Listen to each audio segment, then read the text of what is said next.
Welcome back, guys, to the next installment of Restoring the Lisa Marie. It was a very productive day today. Managed to get the closet, built-in closet, and we'll go over some of the features of that, and built floor to ceiling to look as custom as possible here, and save some of the old panel on the side there to maintain the integrity of the look of the coach. And I think we've succeeded. That's why I always tell Marshall, don't just tear things off of a coach, carefully remove them, because we have reused a lot of material. So let's go inside and take a closer look at what was required to build this and get this in place. Number one was key measurements of our working height here. And we do have a flexible ceiling, which makes it challenging to get true measurements. The other real challenge is scribing it to the wheel wells, as you can see, so that you get a really good custom fit on there. Because there'll be either a piece of carpeting put onto the back of this or something on the back. There's also a spice shelf here and another shelf for storage. It mates up very nicely with the existing cabinet that's here, the spice cabinet. That'll give it some vertical integrity.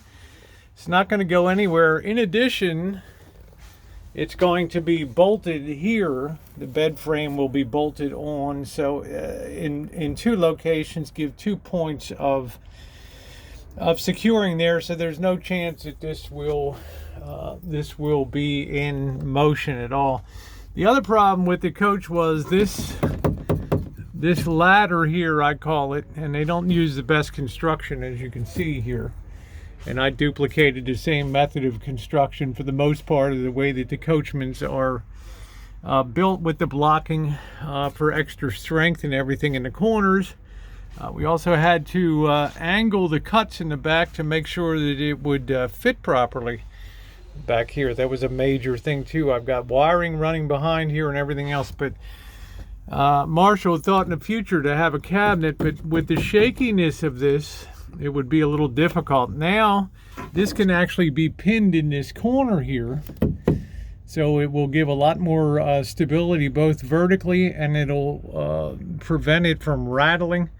And it would actually be substantial enough to hold a cabinet there. So I'm pretty pleased about that. And of course, we'll take the measurements so we know exactly where the securing points are on that. But the real challenge, we've saved a lot of this material. You've seen me reuse it over here, this material, and this will fit very nicely over the ends here. And there'll either be a curtain or an accordion door. We'll fit that on the front.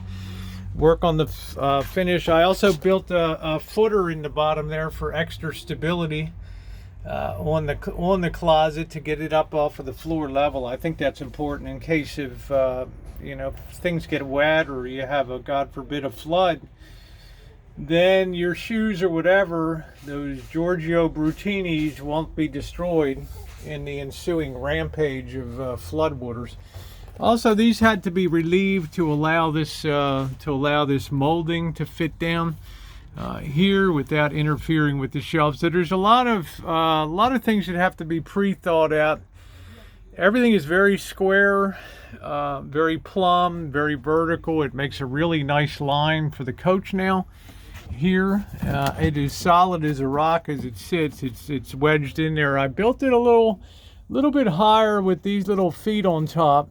I ran this a little bit lower here so that I could use them for a little more stability in terms of holding it into place. But the real challenge was scribing here, getting these correct to make sure that this thing would fit okay. And of course, it's a higher scribe on this side because the wheel well dips down to that point. So you have to be very careful how that is cut. And that's a little bit advanced, I think, for the average person. On this side, I'm not particularly worried. I cut it great to the wheel well, but the old paneling stopped at that point. But now the bed frame and paneling will hide that. That's going to be a no-see issue there. So I think all in all, I believe it turned out pretty good. I like the fact that we can mate this up and make it look like one uniform unit here. Put a little finish across just to join these two together. Maybe a nice strip of stained molding that's nice and finished here to do you know, to officially marry these two together here. So I think that's easy work though. So we'll go out and take a final look. Yeah, it was challenging, but it's nice to see a closet in there. I think it's good. You can't exactly hang your clothes perfectly across. They have to be put at an angle, but that's okay. You know, maybe an accordion door or something like that will fit that well. And you know, well, now you have spices if you want to put spices up top, or pair or two of shoes and things like that. You now have the ability to do that. This marks the final real construction phase of the project. We built a dinette, built a bed. Kitchen should be pretty easy peasy, and the plumbing should be pretty simple, given the fact that the water tank and the water pump will be back here now. So I'm not anticipating a lot of issues. Just rerouting this heater.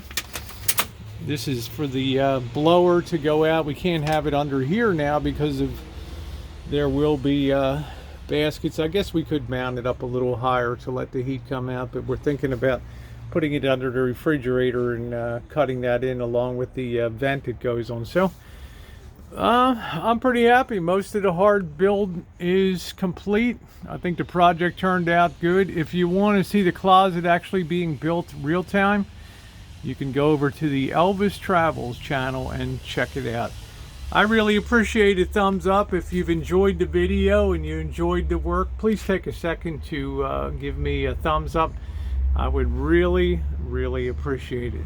Thanks, everybody.